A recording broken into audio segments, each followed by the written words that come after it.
Hola, bienvenidos a Ryumi, yo soy Ro y si están aquí es porque se están preguntando qué es el koto. El koto es un instrumento de cuerdas que llegó a Japón a través de China en el siglo 7 o tal vez 8 más o menos. En sus inicios se presentaba solo 5 cuerdas, luego llegó a pasar a tener 7 y luego cuando llegó a Japón tenía 12 que luego se convirtió en 13 cuerdas. Es considerado el instrumento nacional de Japón y conocida como la arpa japonesa.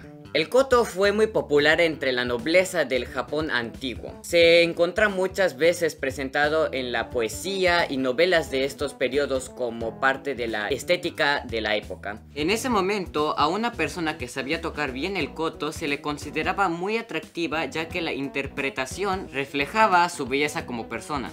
El koto se utilizó por primera vez en Japón en el periodo Nara, el año 710 a 790, en representaciones de música de la corte, ¿no?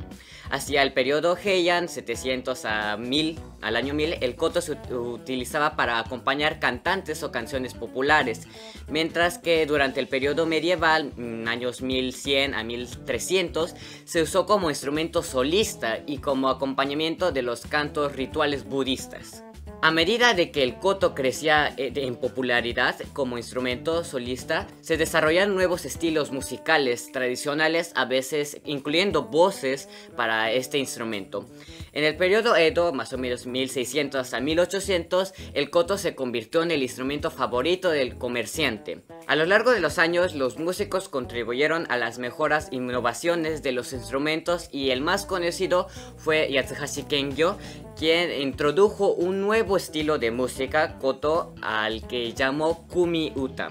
Gracias a esta innovación, Yatsuhashi Kengyo es conocido como el padre de koto moderno. El tamaño del koto mide alrededor de unos 60 centímetros o 200 centímetros, más o menos 2 metros. Está hecho de madera de paunonia, como la madera del fresno, y las cuerdas están atadas sobre puentes móviles en cada extremo del cuerpo. Los puentes móviles son para afinar el instrumento y las cuerdas tienen el mismo tamaño y las mismas tensiones. Para tocar el koto se suele usar púas que se llevan en los dedos, que son como unas uñas.